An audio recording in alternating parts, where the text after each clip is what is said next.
mon seul abri et la manière que vous avez fait ça, c'est rappeler juridiquement des bons souvenirs parce que on a pris ce chant il y a plusieurs années quand on était pasteur à l'église de Rimouski et on l'a chanté comme ça tout le temps. Donc, c'est vraiment bon d'avoir les deux parts et comme ça, c'est un très beau chant. Merci, merci. Alors, dans notre société, comme vous savez, on met beaucoup de valeur sur l'apprentissage, la connaissance, la compréhension des choses. Excusez, les allergies m'affectent beaucoup ce temps de l'année. Donc, il y a juste un nez qui coule. Voilà. Donc, les écoles, l'université, les cours de formation pour les gens qui sont au travail, même cours de formation d'adultes qui sont offerts sur plusieurs sujets. Et c'est vrai qu'une meilleure compréhension, une meilleure connaissance de certains sujets va aider les gens beaucoup à mieux vivre, mieux respecter les uns les autres. Le gouvernement souvent organise des campagnes de sensibilisation du public concernant la cigarette, ne pas boire en conduisant l'auto, violence conjugale et d'autres sujets. Pourtant, malgré toutes ces informations, tous ces efforts de sensibiliser, d'informer le public, les gens continuent de fumer. Il y a encore des accidents d'auto quand quelqu'un arrive, encore la violence conjugale, la drogue, ça continue. Peu importe, il y a tellement d'informations. Mais dans l'Église, nous avons ça aussi. Ah, merci. On met beaucoup d'efforts et comme une priorité, la connaissance. Une bonne connaissance de la foi chrétienne. Jésus dit ça lui-même, n'est-ce pas? En Matthieu 28, quand il dit, allez, faites des disciples de toutes les nations, allez partout, baptisez-les et enseignez-leur à obéir. Donc, l'enseignement, important dans les églises. On a l'école des dimanches. Vous êtes là pour écouter une prédication, les études bibliques, les livres, les conférences, les vidéos sur les thèmes bibliques et les vérités pour aider les croyants à grandir dans leur foi, dans leur connaissance de Dieu et sa parole. En Actes chapitre 18, il y a un homme qui s'appelle Apollos qui commençait à prêcher et enseigner. Mais il dit qu'il se mit à parler librement dans la synagogue. Mais Aquilas et Priscille, un couple, l'ayant entendu, le prièrent avec eux et lui exposèrent plus exactement la voix de Dieu. Donc, ils ont pris ce jeune homme, peut-être, et étaient le genre de mentor pour lui, pour l'aider à mieux comprendre, parce que lui était très bon pour prêcher, pour enseigner, annoncer, mais il manquait certaines connaissances. Donc, l'importance de comprendre. Donc, c'est vrai que meilleure connaissance de Dieu, sa parole, va nous aider à vivre comme disciples de Jésus. Mais la réalité, c'est que la connaissance de la parole en soi n'est pas suffisante pour que les gens changent de comportement, changent de style de vie ou mettent leur foi en Jésus. Dans la Bible, nous avons les exemples des gens qui ont même abandonné la foi. Paul avait toute une équipe avec lui, autour de lui, qui faisait l'évangélisation. Et un membre de son équipe s'appelle Démas. Et dans 2 Timothée chapitre 4, c'est marqué, Démas m'a abandonné pour l'amour de ce monde. Quelle triste, quelle phrase, c'est triste. Mais voilà un homme qui a vu, pas seulement vu, il croyait, il enseignait, il participait, il voyait tout ça, mais il a tout laissé. Il y a d'autres personnes dans la Bible qu'on trouve que malgré un avertissement, une bonne connaissance de Dieu, on choisit de ne pas obéir à Dieu. Tout de suite au début, Genèse, chapitre 4, Caïn et Abel. Et Dieu dit ceci à Caïn. Pourquoi te mets-tu en colère? Pourquoi ton visage est-il sombre? Si tu agis bien, tu te relèveras. Mais si tu n'agis pas bien, le péché est tapé à ta porte. Son désir se porte vers toi, mais toi, maîtrise-le. Malheureusement, comme vous connaissez l'histoire, il n'a pas choisi.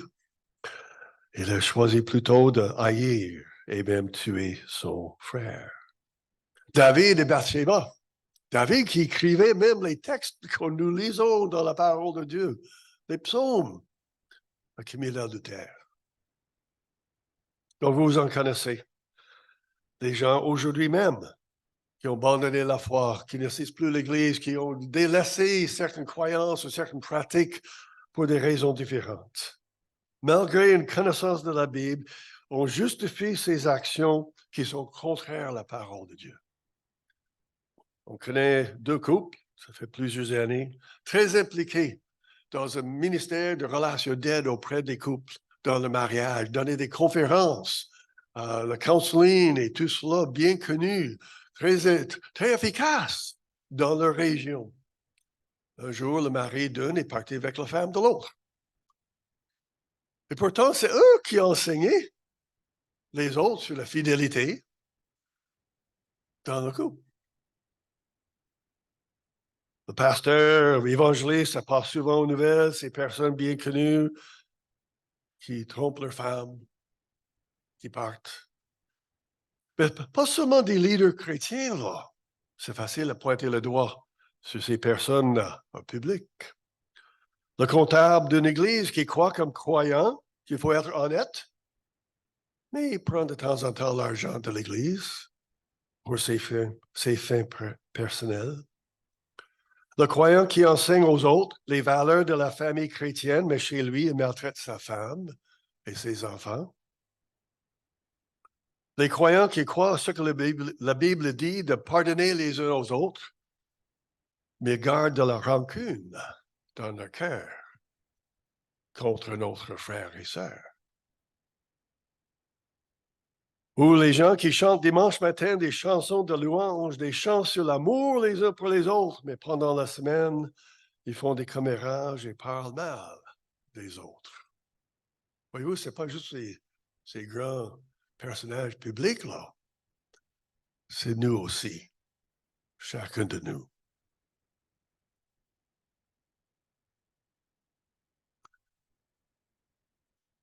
On dit que l'esprit peut justifier tout ce que le cœur désire. N'est-ce pas? Oh, excusez. Alors, voilà, ce que je voulais.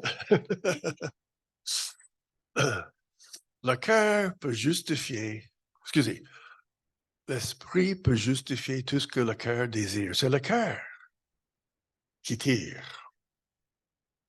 C'est le cœur qui est le plus important. Et ce qui arrive avec les gens qui croient une chose pendant toute leur vie et tout à coup, ils changent de croyance. Pourquoi? Parce que déjà dans leur cœur. Et ils sont capables de justifier à eux-mêmes au moins ce changement de comportement, de croyance. On lit dans l'Évangile de Jean, chapitre 5, Jésus, au début du chapitre, c'est l'histoire où Jésus a guéri un paralysé qui était au bord de la piscine Bethsaida et a guéri l'homme qui ne pouvait pas marcher, il saute, il marche et tout ça. Le problème, c'est le jour de sabbat. Et alors, les autorités religieuses, les pharisiens sont venus critiquer Jésus. Pourquoi tu guéris quelqu'un le jour du sabbat? C'est contre la loi. Si tu viens de Dieu, tu dois respecter la loi. Alors, il y a eu tout un échange dans le chapitre 5 entre Jésus et les pharisiens sur qui est Jésus, qui est Dieu, la loi, suivre et croire en Dieu, tout ça. Donc, on lit pas, vous pouvez lire le chapitre au complet. Mais on a, chapitre 5, les versets 39 et 40, ce que Jésus dit ceci. Il dit ceci aux pharisiens. Vous étudiez avec soin les Écritures, parce que vous êtes convaincus d'en obtenir la vie éternelle. Or, précisément, ce sont elles qui témoignent de moi. Mais voilà, vous ne voulez pas venir à moi pour recevoir la vie. Jésus confirme qu'ils avaient raison d'étudier les Écritures pour trouver la vie. Les gens croyaient que c'était par l'étude de la parole qu'on va découvrir la vie. Et Jésus dit, oui, vous avez raison. C'est là-dedans, c'est là où on va trouver ça. Mais c'est pas juste ça, c'est le cœur. Vous ne voulez pas croire. Ils ne voulaient pas croire qui est Jésus. Donc, ce texte nous rappelle une vérité fondamentale. Ce qui compte, ce n'est pas la connaissance de Dieu, qu'elle soit profonde ou faible.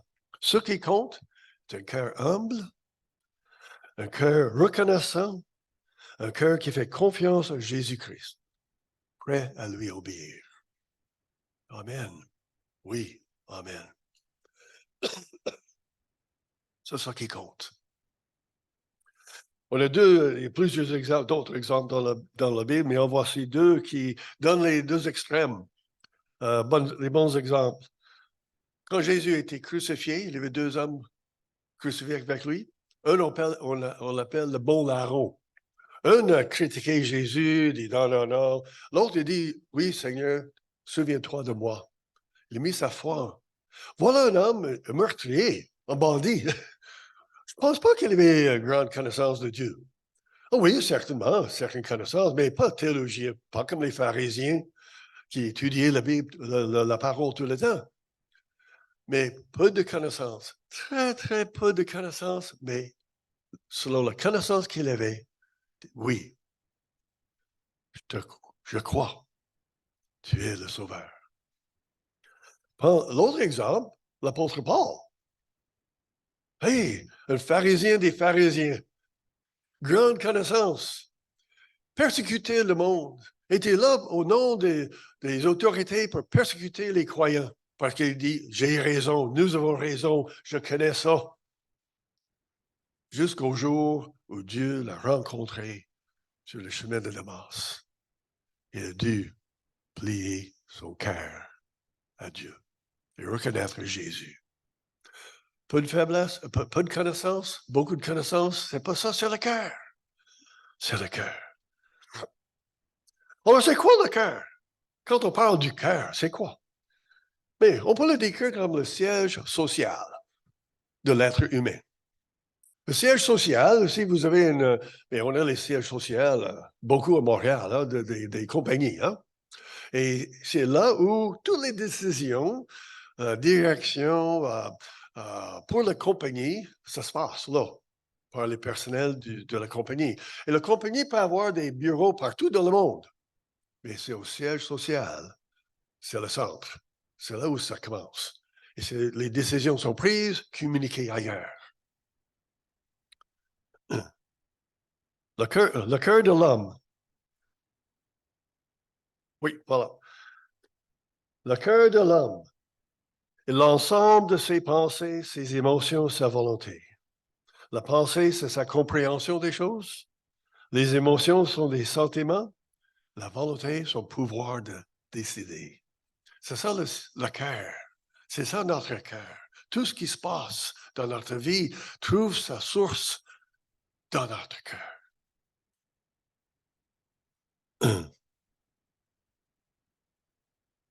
Baudelaire a abordé un peu ce sujet il y a quelques dimanches dans son message sur être rempli du Saint-Esprit, en disant combien, mais l'exhortation que doit laisser le Saint-Esprit être Seigneur et nous remplir complètement tout coin de notre cœur. Et il donne l'exemple comme des pièces d'une maison. Et le Saint-Esprit est permis de circuler dans chaque pièce de la maison, chaque coin de notre vie. La Bible, si vous voulez faire une étude dans la Bible sur le cœur, là, vous allez passer beaucoup de temps. Parce que, la Bible, il en parle beaucoup. Voici quelques versets. Le cœur est tortueux, plus que toute autre chose.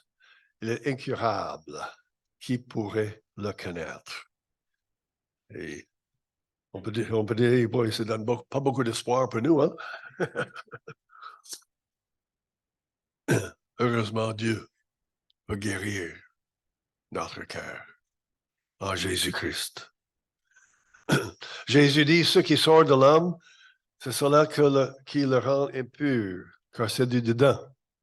C'est du cœur de l'homme que proviennent les pensées mauvaises, l'immoralité, le vol, le meurtre, les adultères, l'envie, la méchanceté, la tromperie, le vice, la jalousie, le blasphème, l'orgueil et toutes sortes de comportements insensés. Tout ce mal sort du dedans et rend l'homme impur. C'est pas l'extérieur, c'est par ce qui est dedans, le siège social.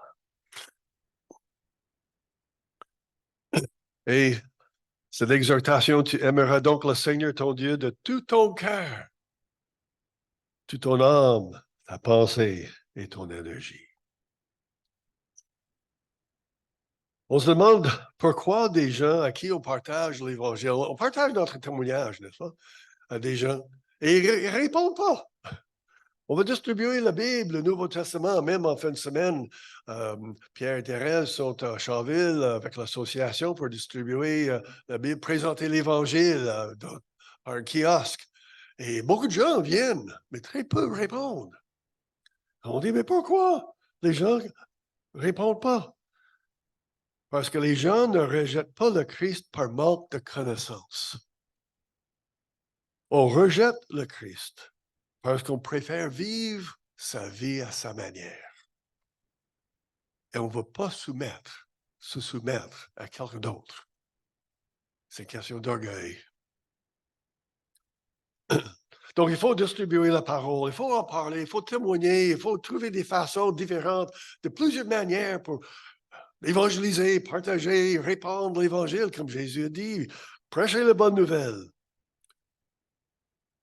Et Romains chapitre 10, nous lisons, la foi vient de ce qu'on entend. Et ce qu'on entend vient de la parole de Christ. Donc oui, la foi commence par lecture, par la proclamation de la parole. C'est là, comme Jésus dit, vous avez raison d'étudier les Écritures parce qu'elles parlent de Jésus. C'est là où ça se trouve. Mais faisons attention à ce faux espoir que c'est la connaissance elle-même qui est la réponse. Oui, on en parle. Oui, on proclame, on distribue, mais c'est le cœur. C'est l'individu qui va répondre personnellement. La clé est un cœur humble, prêt à recevoir et obéir. Ce que nous lisons en Romains chapitre 10, en effet, si de ta bouche tu déclares que Jésus est Seigneur et si dans ton cœur tu crois que Dieu l'a ressuscité, tu seras sauvé. Oui, dans le cœur. Dans le cœur.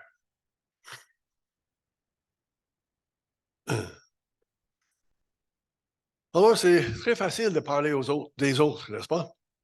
Une telle personne qui ne vient plus à l'église, telle personne qui ne croit plus, telle personne qui fait ceci, et ça passe aux nouvelles, ou ça circule entre les chrétiens. C'est pas facile de parler des autres, mais qu'est-ce qui se passe avec nous? Comment va-t-il, vous et moi? Votre cœur, comment va-t-il? Sur quoi votre cœur est-il attaché? Quelles sont les influences sur votre cœur?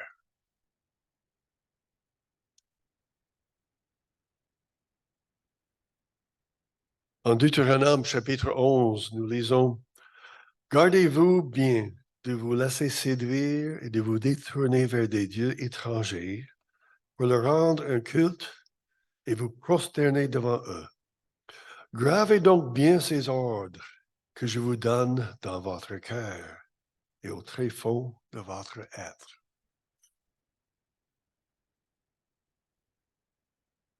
En lisant, en méditant sur ce verset, je me suis dit, mais vraiment, C'est vrai, ça, mais en 2023, la tentation n'est pas d'aller dans un autre temple et louer un autre Dieu. Prosterner devant un autre Dieu. Non, pas vraiment. Et graver, ça veut dire quoi, graver dans votre cœur la parole de Dieu? Alors, moi, j'ai écrit une paraphrase. Une paraphrase, ce n'est pas une traduction. Et on a les traductions différentes de la Bible. On a aussi des paraphrases. Une paraphrase, c'est on prend l'idée. Ceux qui travaillent dans la traduction, vous comprenez très bien de quoi je parle. Vous prenez l'idée et vous écrivez ou vous redites le sens dans d'autres mots. Ce n'est pas une traduction mot pour mot, mais c'est l'idée, le sens essentiel qui est réécrit d'une autre façon. Donc, ce n'est pas biblique, ceci, là. C'est juste moi.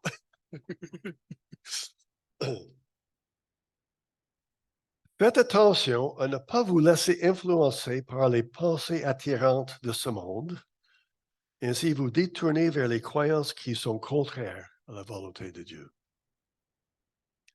Que sa parole soit tellement intégrée dans tout aspect de votre vie, pensée, décision, conduite, valeur, priorité. C'est facile de se laisser attirer par les pensées de ce monde. On n'est pas un Dieu quelque part. Non, non, non, c'est des pensées qui circulent. Au travail, l'éducation, télé, les films, partout, là. C'est facile de se laisser attirer par cela. Et tranquillement, tranquillement, ces personnes-là qu'on peut juger, critiquer, qui ont vraiment délaissé la foi chrétienne, là, c'est pas arrivé du jour au lendemain, là. C'est un petit peu à la fois. Un petit peu. Encore un petit peu. Et finalement, se trouve loin ou dans une situation vraiment contraire à ce qu'ils croyaient avant. Se laisser attirer ou se laisser influencer pour être attiré par ces croyances qui sont contraires à la parole de Dieu. Et que sa parole soit tellement intégrée, gravée, intégrée dans tout aspect de votre vie, parce que le cœur est le siège social de tout. Intégré veut dire ça fait partie intégrale. C'est comme un. Le mot intégré veut dire un, seul, uni. La parole de Dieu est tellement s'infiltrer tellement à travers tout cela, on ne peut pas le séparer. On ne peut pas l'enlever. Ça fait partie de tout ce que nous croyons, tout ce que nous disons, tout ce que nous aimerions faire. C'est une partie intégrale.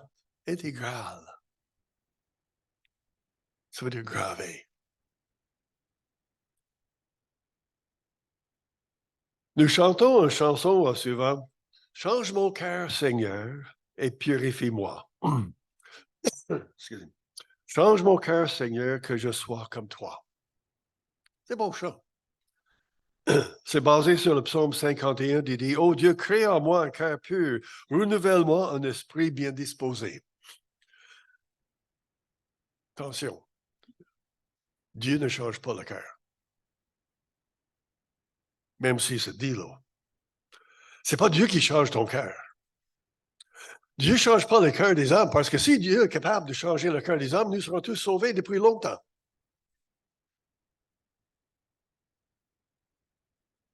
On sera les marionnettes. Dieu, comme il dit à Caïn, comme il dit à tout le monde, voici la vérité, voici la voie à suivre, choisissez le bien ou non.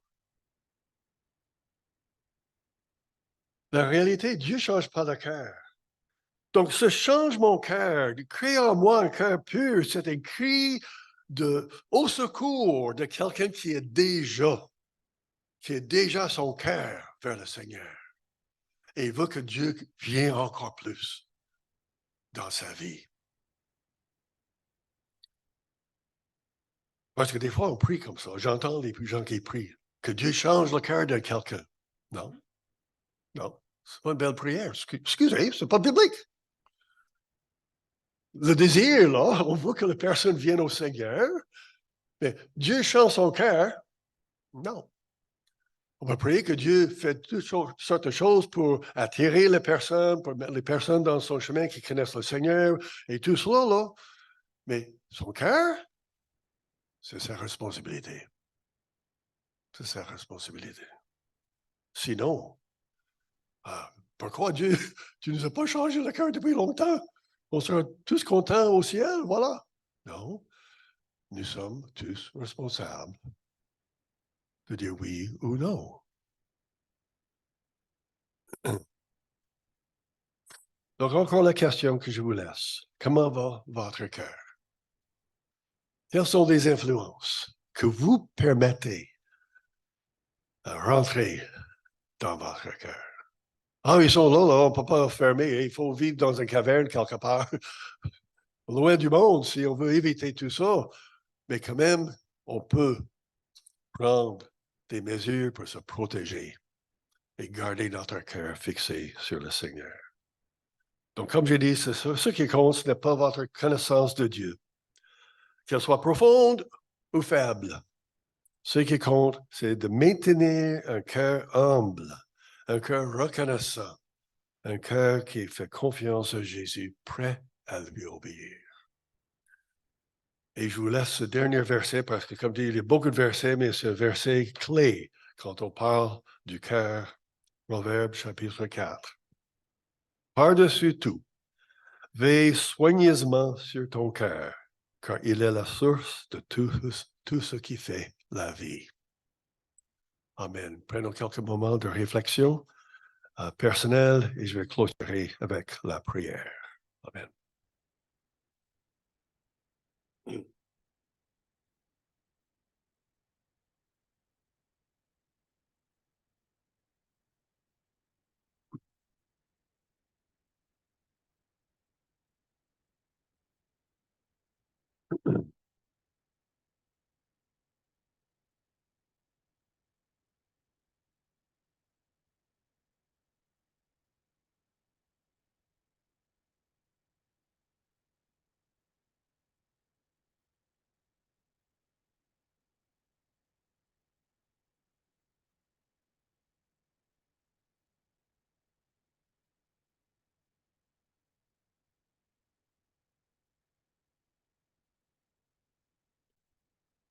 Alors, Père Céleste, encore merci de ce privilège que tu nous donnes d'être à ton écoute, l'œuvre de l'Esprit dans nos vies. Seigneur, pour chacun de nous qui sont là ce matin, ceux qui sont à la maison, qui écoutent, Seigneur, ce message, que nous soyons vraiment ouverts, l'œuvre de l'Esprit dans nos vies, pour répondre, pas juste avec une tête, mais avec le cœur. Un cœur humble, un cœur humilié, soumis à toi. Donc, merci pour tout ce que tu vas accomplir. Amen.